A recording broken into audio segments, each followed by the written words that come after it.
What's up, guys?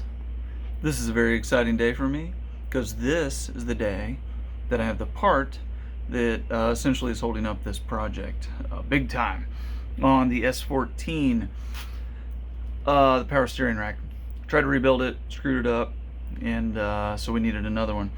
And if you have shopped for an S14 power steering rack, you know how difficult it has been over the last couple years to find one. So eventually I said, you know what, screw it. We're ordering an S13 one, and we're gonna make it work. I couldn't find much good information online about how to do it, so I was like, you know, we'll just order it and figure it out. So you're gonna come along with us and figure out how to do it on your S14, and you can learn from my mistakes, which are usually plentiful. But for now, let's get on with the show.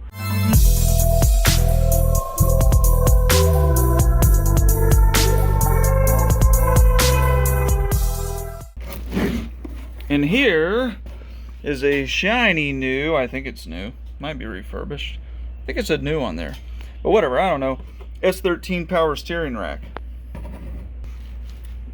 So what I've heard is there are differences in the actual diameter of the case. Well, let's look at it. There's difference in diameters here, like maybe this part where this bushing sits is different, and somewhere over here, I don't know, the other one goes. There's might be some differences in the size of this, and I think there's differences in the thickness of these inner tie rods. I'm not sure about thread pitch. I'm not sure about any of this. So what we're going to do is first, we're going to pull the power steering rack out of the S14 that's there currently. I think I have ISR inner and outer tie rods on it at the moment. And we're going to see what it takes to get this rack into that car and give us power steering again. Let's do it. Okay, power steering rack is out of the S14. I did not shoot that because there's probably a lot better videos of that, and I'm rolling around in the grass because I can't hog up the cement because of other projects. So here is what we have.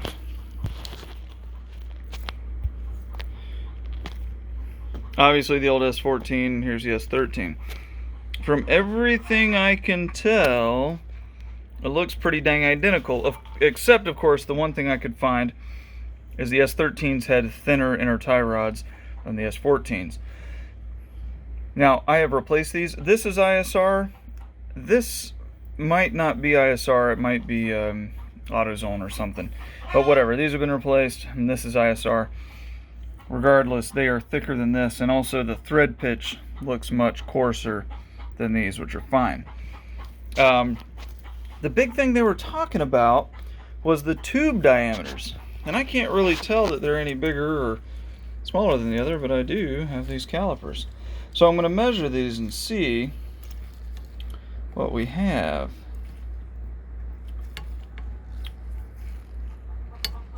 Okay, there's that. Little play. No play. Little play. So that's what they were referring to. The S13s are bigger, but this is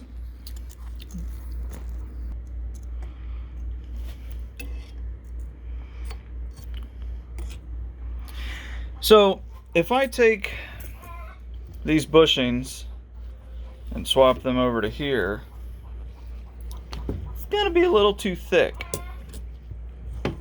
because like here it doesn't actually close, where here, well, it still doesn't close, which also furthers my point for what I'm going to attempt. But before I do that, let's actually check this other bushing, see what we got. This is the funny shape bushing, and I've heard some people say that they're the same, so we're going to find out right now. Of course, this is really fun one-handed.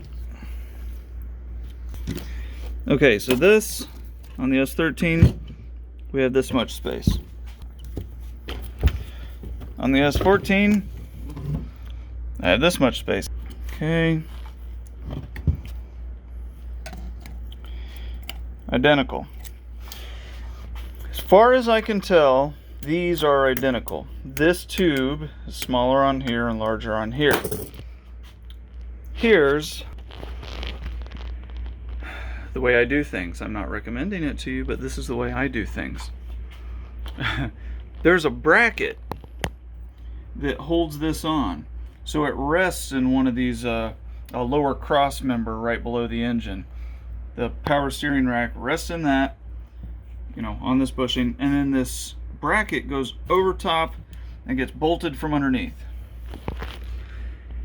As long as that bracket holds it on to the lower cross member, I don't really care that it's thicker. Some people say you can get a different size bushing here,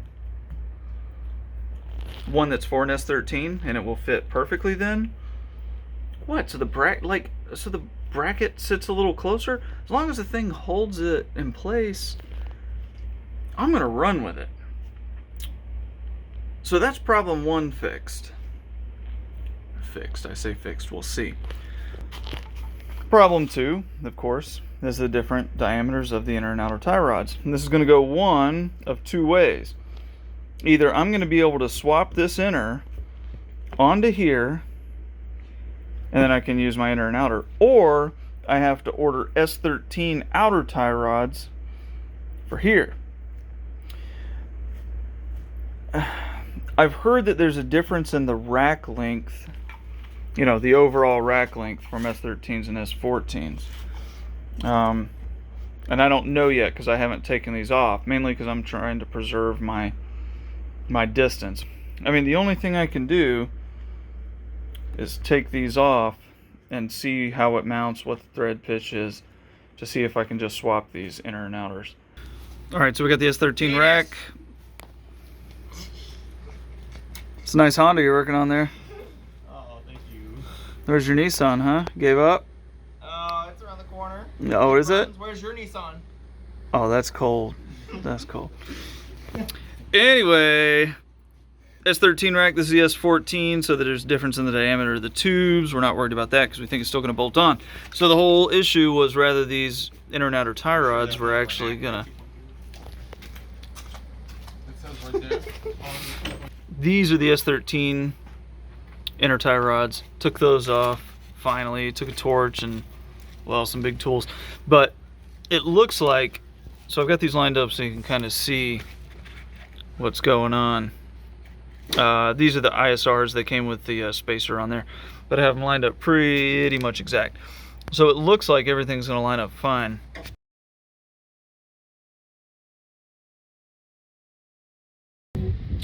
Okay, putting in the power steering rack on the S14. A couple little tips and tricks I'm stumbling upon that will hopefully help you. Yeah, I'm doing this in the grass. That's all I got. So the rack went in fairly well, really. Except I had put it in and then bolted the brackets down on both sides. And because I was kind of testing to see if my arms would line up and everything's lining up pretty well. I had to screw these in quite a bit more than they were when they were on the S14 rack, but I don't have anything evened out. And even that being said, the power steering rack itself comes centered from the factory. I mean, I don't know how reliable that can be, but I accidentally moved it, so I've got to reset the zero again. Anyway, but so I had to take these brackets back off, holding the rack in place. Well, and first I will say, this bracket bolted on fully and correctly. That one over there, it didn't bolt down all the way because of the thicker tube, but it still bolted plenty to hold it in place nice and tight, so I'm not worried about it. But the issue was I couldn't bolt the rack down with the brackets because this is the I don't know, universal joint or whatever coming from your steering linkage. I couldn't actually get that in place, you know, onto here, onto this spline, until I was able to free this to wiggle it. It's a little tighter now because I've already put it on. So that's very important. Also, well, this is a braided line I got from Injuku Racing. I had to put this lower fitting on first and tighten it down. I just tightened it down. And now I can put the barbed fitting up a little higher, and it's actually going to connect to this hose, which runs up to the reservoir. So I had put this one on all the way, and it wouldn't fit, or I wasn't able to tighten this up because there was too much crap in the way. So I had to take this one back off, and then tighten this fitting down, tighten this hose to it, and now I can do this part. So if you remember that, that'll save you some time. Okay, so I have both of the fittings, both of the hoses hooked up on the power steering rack. Everything's still loose, but basically what I'm going to do is I'm going to fill the power steering reservoir, because I'm going to be turning the wheel lock to lock to try to figure out where center is. So, well, I want to keep everything lubricated up, but this is also going to cut into my time needed to bleed. So, assuming I don't have any crazy leaks or something, which I need to find that out now, I'm going to go ahead and fill this up, and that way when I'm turning lock to lock, it's going to start bleeding the system. And it'll have time for air bubbles to come out and this and that. So the chances of this being exactly on center are very, very slim. Okay, so we can go 1 3/4 of a turn to the left. Then we can go 1 and not quite 3/4 of a turn to the right. Okay, so it's difficult to show, but playing with the universal joint on the steering column and where it meets the power steering rack, I was able to get each turn. So I go left 1 and almost 3/4. So then let's go back to the right, go 1 and almost 3/4, perfectly even. But yeah, that's difficult to explain how. You just have to move or maybe you move it 2 times one way and 1.5 this, so you need like 1/4 to be in the middle. So then you twist your rod from under there and set your universal joint in that place, whatever. That's as best as I can tell you, but as far as that goes, we nailed this, so good luck. So now our wheels are pretty straight, like this is pretty decent. The other one is towed in just a hair, but we're going to straighten that out later on once we get an alignment done, and we'll straighten that out with these, because we still have enough space there to make adjustments, which I had to screw it a long way in to get it to work with this rack, but that's still plenty to work with for the really slight amount of adjustment that we need to make. So all's good. Okay, everything's bolted in place. The power steering rack's the power steering reservoir is not burping as much liquid as I expect. I think this may need like a vacuum bleed or something on it. But anyway, this is all hooked up. Everything's bolted down. As you can see, see the bracket over there? Let me see if I can do this. This bracket right there. It doesn't tighten down all the way, but again, that's because of the larger diameter tube of the S13 Rack, but it fits. So that's my most important concern. It holds it in place, great. From when I had the center zeroed out, it actually was a little off once I got everything bolted down. So I can reset that by taking the nut off the steering wheel and twisting the steering wheel one spline and putting it back on. So I could zero that out before we get the alignment done on the wheels to make sure everything is hunky-dory. But now I gotta hook the power steering belt back up and run the car, and then try and finish burping the system.